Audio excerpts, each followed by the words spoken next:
एक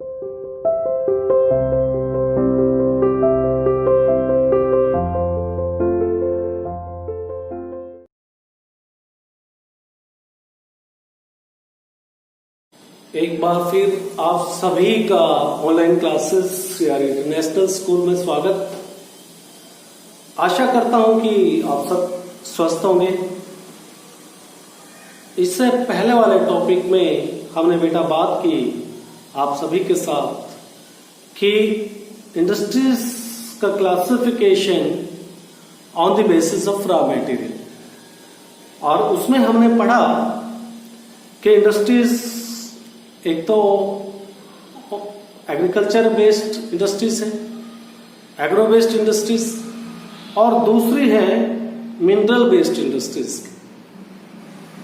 ये बात सही है कि इंडस्ट्रीज का अपना एक रिक्वायरमेंट है इकोनॉमिक ग्रोथ के लिए। किसी भी देश की बात करें चाहे वो डेवलपमेंट में उनका बहुत बड़ा रोल है इंडस्ट्रीज का। लेकिन इसी के साथ इंडस्ट्रीज के कुछ ड्रॉबैक हैं, वो ओवरलुक नहीं किए जा सकते, उनको हम इग्नोर नहीं कर सकते, ठीक है ना। तो आज के जो चैप्टर का जो टॉपिक होगा उसमें हम बात करने वाले हैं industrial production and environmental degradation. कि इंडस्ट्रीज का जो प्रोडक्शन तो हो रहा है, ठीक है ना बेटा, लेकिन इसी के साथ ही इंडस्ट्रीज हमारे एनवायरमेंट के लिए, इनफैक्ट बात करें तो ग्लोबली ये एक समस्या हो गई है, इन्वायरमेंटल का डिग्रेडेशन होता जा रहा है। आज हम इस चैप्टर में पढ़ने वाले हैं इन्वायरमेंटल का डिग्रेडेशन को हम पढ़ेंगे। कौन कौन से आधार पे? 4 टाइप्स के बारे में बात करेंगे। चाहे इन्वायरमेंटल डिग्रेडेशन ये आपका लैंड के ऊपर हो, या फिर हम इन्वायरमेंटल डिग्रेडेशन का वाटर के ऊपर हो, फिर हम पोल्यूशन की भी बात करेंगे, चाहे वो नॉइज पोल्यूशन हो, तो सभी के ऊपर बात करेंगे। सबसे पहले हम जो बात करेंगे एयर पोल्यूशन की बात करते हैं कि एयर पोल्यूशन के अंदर कितना कंट्रीब्यूशन है और कौन कौन से वो एलिमेंट्स हैं जो रेस्पॉन्सिबल है अपने जो इंडस्ट्रीज से जो एफ्लुएंट्स निकलते हैं और उनकी वजह से जो एयर पोल्यूशन है वो काफी मात्रा में फैलता है, ठीक है। तो अनडिजायरेबल गैसेस जिसकी इन्वायरमेंट के अंदर कोई रिक्वायरमेंट नहीं है, ऐसा इस तरह की गैसेस, चाहे उसमें आप बात करो सल्फर डाइऑक्साइड हो, कार्बन डाइऑक्साइड हो, या फिर एयरबोर्न पार्टिकुलेट मटेरियल्स की बात करें, बहुत चाहे वो सॉलिड हो चाहे फिर वो लिक्विड पार्टिकल्स क्यों ना हो, लाइक डस्ट हो गया, स्पेस हो गया, मिस्ट हो गया, स्मोक हो गया। स्मोक ज्यादातर जो केमिकल इंडस्ट्रीज से, या फिर बात करें पेपर फैक्ट्रीज हुए, ब्रिक क्लियर्स हो गया, रिफाइनरीज हो गए, इन सभी से जो स्मोक का जो इमिट होता है या प्रोडक्शन होता है आप कह सकते हो, ठीक है ना। स्मोक्स के लिए इंडस्ट्रीज रेस्पॉन्सिबल होती हैं, और burning of fossil fuel in big और small factories that ignore pollution norms. वो सारी फैक्ट्रीज जो पोल्यूशन के जो नॉर्म्स हैं उनको इग्नोर करके रखती है, उनको जो है बिल्कुल ध्यान नहीं देती। जो देश के अंदर इन्वायरमेंटल एंड पोल्यूशन से रिलेटेड जो नियम है उनको ध्यान नहीं देती, वो सबसे बड़ी एक समस्या है अपने देश के अंदर। तो चाहे फैक्ट्री के अंदर जो टॉक्सिक गैसेस लीक होने वाली, आपने सुना होगा जो एक हजार्डियस गैस जो भोपाल गैस ट्रेजेडी के नाम से भी हम जानते हैं, वहां पर जो यूनियन कार्बाइड की एक फैक्ट्री थी, वहां पे जो गैस लीक हुआ था, जिससे उनका जो अफेक्ट है, जो साइड इफेक्ट है उसका काफी सालों तक देखने को मिला था। तो अपने आप में एयर पोल्यूशन एक समस्या है और उससे इस तरह से निजात पा सकते हैं। How the problem can be resolved, address, उसके बारे में भी हम बात करने वाले हैं।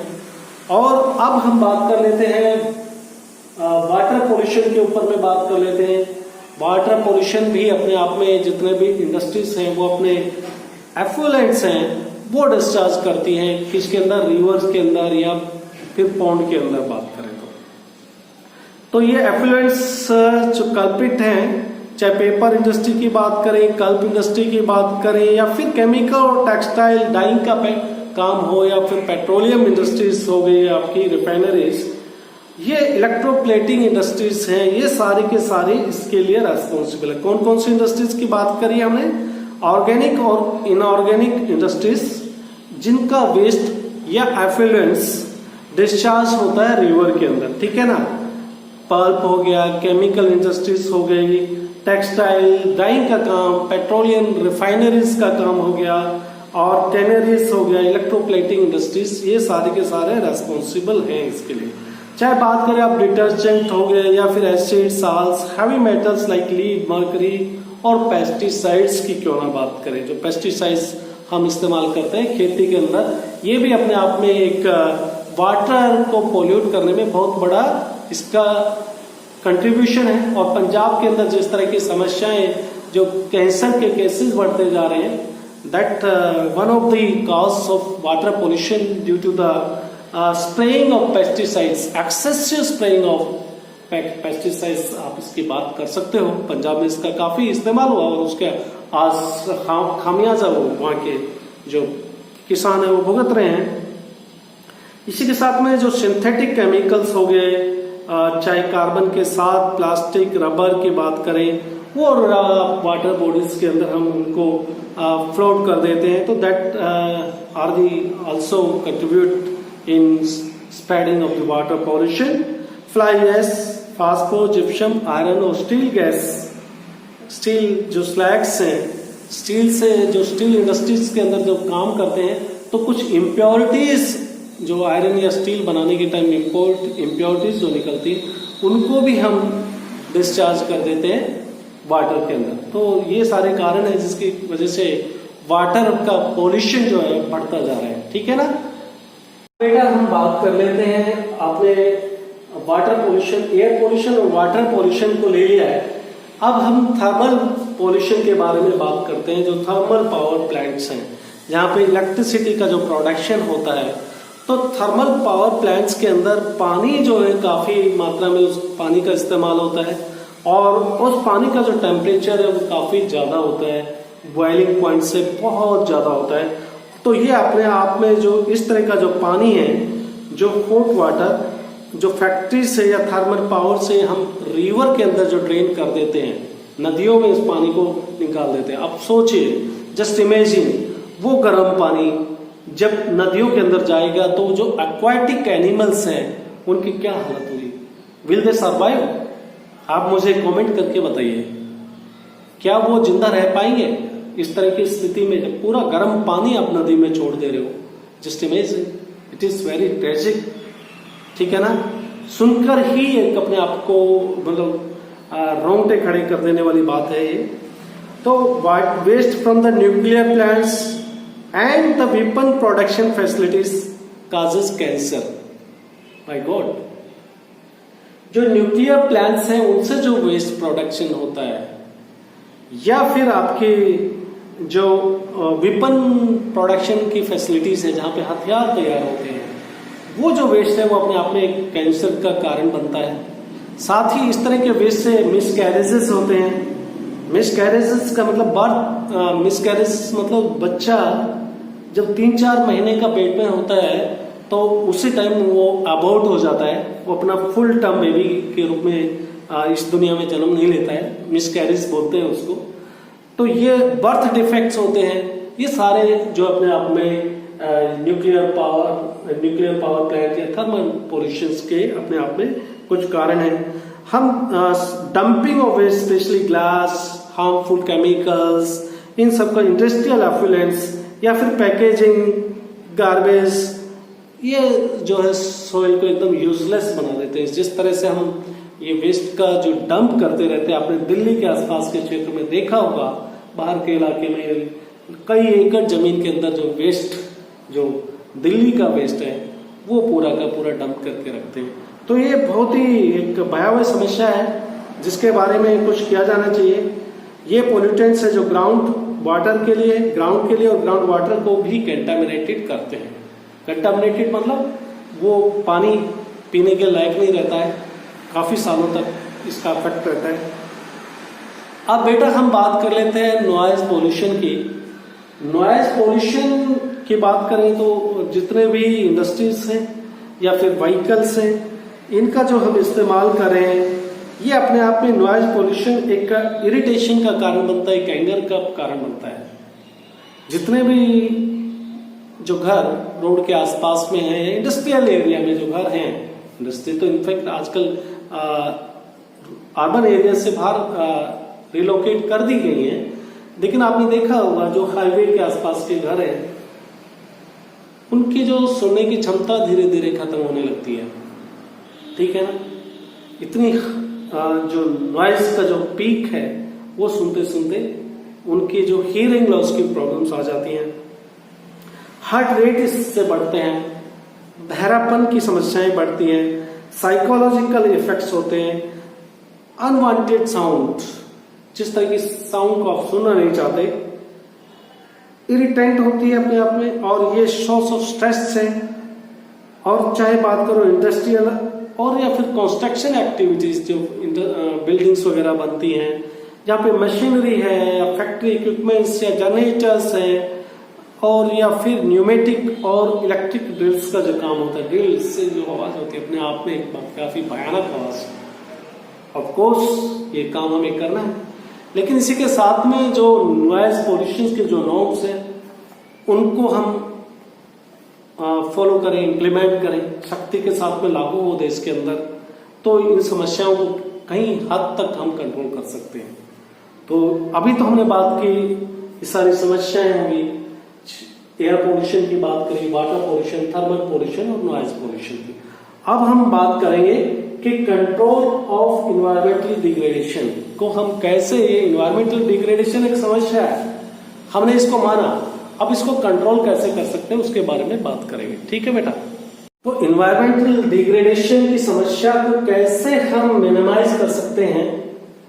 खत्म तो नहीं हो सकती, ग्लोबल लेवल पे है ये, लेकिन कंट्रीब्यूशन सभी वर्ल्ड के जो कंट्री हैं एक साथ में आ जाए तो धीरे धीरे डेफिनेटली हम जो ग्लोबल वार्मिंग की जो समस्या है या ग्लोबल इन्वायरमेंटल पॉल्यूशन की प्रॉब्लम है उसको हम एड्रेस कर सकते हैं। ठीक है ना, तो minimize use of water for processing, हम पानी का जो इस्तेमाल कर रहे हैं, इंडस्ट्रियल एफ्लुएंस का जो इस्तेमाल पानी के अंदर हो रहा है या इंडस्ट्रीज में जो पानी का यूज हो रहा है, उसको हमें क्या करना चाहिए, कम से कम पानी का इस्तेमाल करना चाहिए।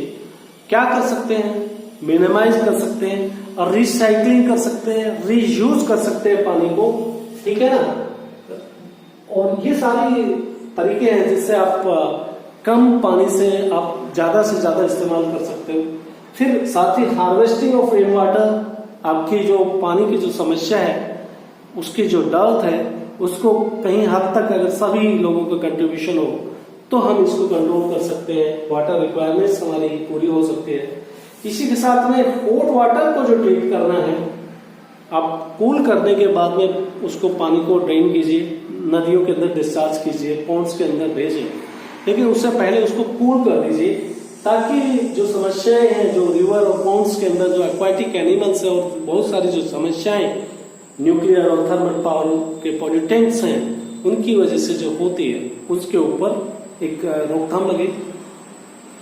बात करते हैं कि बेटा ट्रीटमेंट की जो वाटर की बात करें, हॉट वाटर एफ्लुएंट्स है उनको हम ट्रीटमेंट करने के बाद में ट्रीटमेंट ऑफ इंडस्ट्रियल एफ्लुएंट्स को किस तरह से 3 फेसेस में हम बात करेंगे, तो किन 3 फेसेस में, 3 स्टेजेस में आप कैसे ये प्रॉब्लम को सॉल्व करने के प्रयास कर सकते हैं।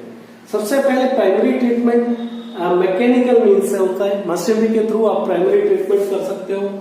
ठीक है ना, उसमें क्या होगा, स्क्रीनिंग होगा, पहले आप देखेंगे उसको ऑब्जर्व करेंगे, उसके बाद में ग्राइंडिंग होगा और उसी के साथ में फ्लोकुलेशन होता है।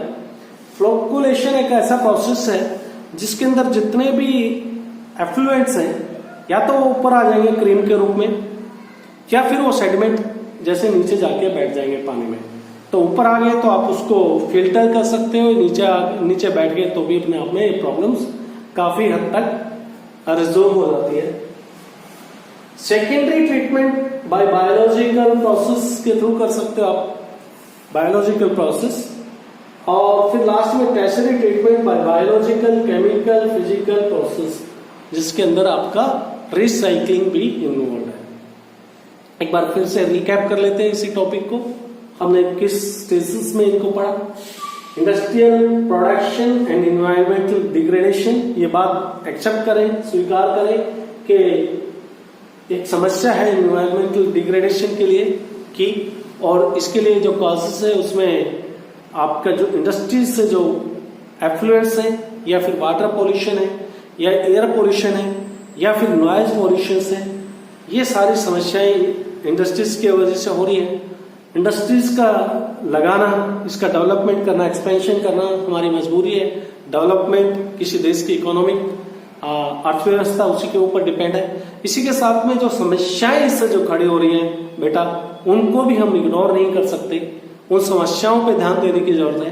तो उसको कंट्रोल करने के लिए हमने कुछ मेजर्स के बारे में बात की, चाहे वाटर का प्रोसेस की बात की, रीयूज और रिसाइकिल के बारे में बात किया, और हमने बात की हार्वेस्टिंग ऑफ रेन वाटर। इसी के साथ में जो नॉर्म्स हैं उनको कड़ाई से पालन हो, जो पोल्यूशन के नॉर्म्स हैं, पेनल्टीज लगाई जाए। जो इंडस्ट्रीज है इस तरह के जो नॉर्म्स को जो फॉलो नहीं करती हैं। वाटर जो हॉट वाटर है उसको, पानी को नदियों में भेजने से पहले उसका ट्रीटमेंट करें। और साथ में 3 जो स्टेजेस की हमने बात की, 3 फेसेस की, चाहे प्राइमरी ट्रीटमेंट की, मैकेनिकल स्क्रीनिंग, ग्राइंडिंग एंड फ्लोकुलेशंस के बारे में बात की। और इसके बाद में सेकेंडरी में बायोलॉजिकल प्रोसेस, और टर्शियरी में तीसरे नंबर पे था biological, chemical and physical process. इसके अंदर रिसाइकलिंग भी इन्वॉल्व है। इसी के साथ में ये हमारा टॉपिक, इनफैक्ट ये चैप्टर यहीं पर समाप्त होता है। नेक्स्ट चैप्टर में फिर एक नए टॉपिक के साथ मुलाकात होगी। तब तक के लिए नमस्कार। Stay home, stay safe.